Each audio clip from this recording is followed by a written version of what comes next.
شوہر کے علاوہ کسی اور کی وفات پر 3 دن سے زیادہ سوگ کرنا ممنوع ہے۔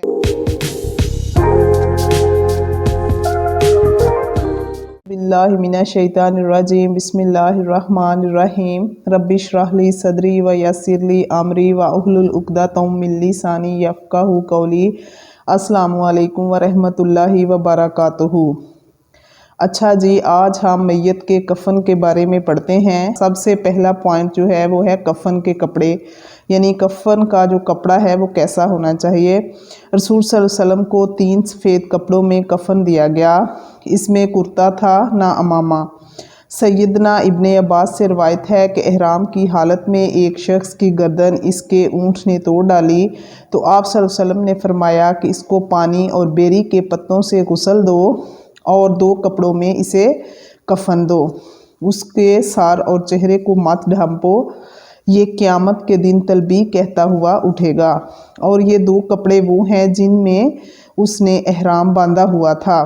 سیدنا عبد الرحمن بن عوف سے روایت ہے کہ سیدنا مصعب بن عمیر شہید کیے گئے اور وہ مجھ سے بہتر تھے، اور ایک چادر کے سوا کوئی ایسی چیز نہیں ملی جس میں انہیں کفن دیا جا سکے۔ سیدنا خباب بن ارت سے روایت ہے کہ سیدنا عمیر کی چادر اتنی چھوٹی تھی کہ جب ہم ان کا سر ڈھانپتے تو ان کے پیر ننگے ہو جاتے، اور جب پیر ڈھانپتے تو ان کا سر ننگا ہو جاتا۔ آخر کار رسول صلی اللہ علیہ وسلم نے ان کا سر ڈھانپنے اور قدموں پر گھاس ڈالنے کا حکم دیا۔ سیدنا جابر بن عبداللہ سے روایت ہے کہ نبی صلی اللہ علیہ وسلم نے احد کے 2 شہیدوں کو ایک کپڑے میں کفن دیا اور حکم دیا کہ ان کو خون آلود کپڑوں سمیت دفن کیا جائے، اور نہ وہ غسل دیے گئے اور نہ ہی ان کی نماز جنازہ پڑھی گئی۔ اس کے بعد ہے اچھا کفن۔ سیدنا جابر بن عبداللہ بیان کرتے ہیں کہ ایک مرتبہ رسول صلی اللہ علیہ وسلم نے خطبہ دیا اور ایک صحابی کا ذکر کیا جو فوت ہو گئے، ان کا ہلکا کفن دیکھ کر رات ہی کو دفن کر دیا گیا۔ آپ نے رات کو دفن کرنے پر ناراضگی کا اظہار کیا اور فرمایا، جب تم اپنے مسلمان بھائی کو کفن دو تو اچھا کفن دو۔ سیدنا عبداللہ بن عباس سے روایت ہے کہ رسول صلی اللہ علیہ وسلم نے فرمایا، سفید کپڑا پہنا کرو، یہ تمہارا بہترین لباس ہے، اور اسی میں اپنے مردوں کو کفن دیا کرو۔ آگے ہے پرانے کپڑوں میں کفن دینا۔ ام المومنین عائشہ صدیقہ بیان کرتی ہیں کہ سیدنا ابو بکر صدیق نے وصیت کی کہ میرے کپڑے دھو دو اور مجھے پرانے کپڑوں میں کفن دینا، فوت ہونے والوں کے مقابلے میں زندہ نئے کپڑوں کے زیادہ حقدار ہیں۔ آگے ہے مرنے سے پہلے اپنا کفن تیار کرنا۔ سیدنا سہل بن سعد سے روایت ہے کہ ایک عورت رسول صلی اللہ علیہ وسلم کے پاس ایک بنی ہوئی حاشیہ دار چادر تحفے میں لے کے آئی۔ آپ کو اس وقت چادر کی ضرورت تھی، آپ نے لے لی اور اس کا تہمد بنا لیا۔ ایک صحابی سیدنا عبد الرحمن بن عوف کہنے لگے کہ عمدہ چادر ہے، آپ مجھے دے دیجئے۔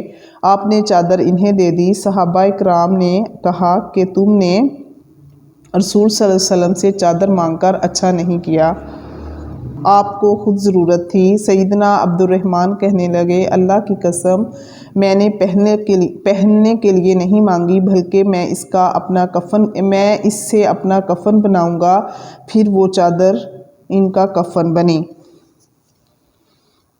آگے ہے میت کا سوگ کتنے دن ہونا چاہیے۔ ام المومنین زینب بنت جش رضی اللہ تعالی عنہا کے بھائی کا انتقال ہو گیا تو 3 دن بعد انہوں نے خوشبو منگائی اور اس کو ملا، پھر کہا مجھے خوشبو کی ضرورت نہیں تھی، مگر میں نے رسول صلی اللہ علیہ وسلم سے سنا ہے کہ جو عورت اللہ تعالیٰ پر اور قیامت پر ایمان رکھتی ہے، اس کے لیے حلال نہیں کہ 3 دن سے زیادہ کسی میت پر سوگ کرے سوائے اس کے شوہر کے۔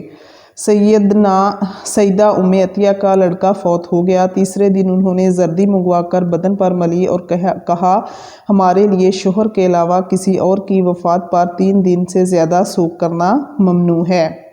آگے ہے میت پر رونا۔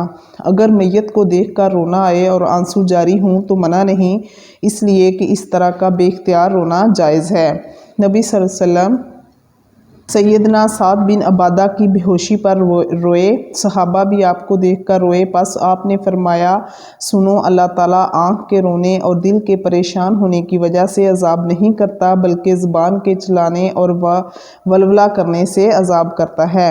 نبی صلی اللہ علیہ وسلم نے فرمایا اللہ کے ہاں وہ صبر معتبر ہے جو صدمہ کے شروع میں ہو، یعنی ولولہ اور بین کرنے کے بعد صبر کرنا صبر نہیں ہے، اصل صبر یہ ہے کہ مصیبت کے وقت تسلیم و رضا کا مظاہرہ کیا جائے اور اظہار غم کے فطری طریقے کے علاوہ اور کچھ نہ کیا جائے۔ سیدنا عبداللہ بن مسعود روایت کرتے ہیں کہ رسول صلی اللہ علیہ وسلم نے فرمایا وہ ہم میں سے نہیں جو رخسار پیٹے، گریبان پھاڑے اور جاہلیت کی پکارے، یعنی نوحہ اور ولولہ کرے۔ نبی صلی اللہ علیہ وسلم نے فرمایا میں بیزار ہوں اس سے جو موت کی مصیبت میں سر کے بال نوچے اور چلا کر روئے اور اپنے کپڑے پھاڑے۔ رسول صلی اللہ علیہ وسلم نے فرمایا کہ اللہ تعالیٰ فرماتے ہیں میرے اس مومن بندے کے لیے بہشت ہے جس کے پیارے کو میں فوت کرتا ہوں اور وہ اس کی موت پر صبر کرتا ہے۔ ربنا تقبل منا انک انت السمیع العلیم۔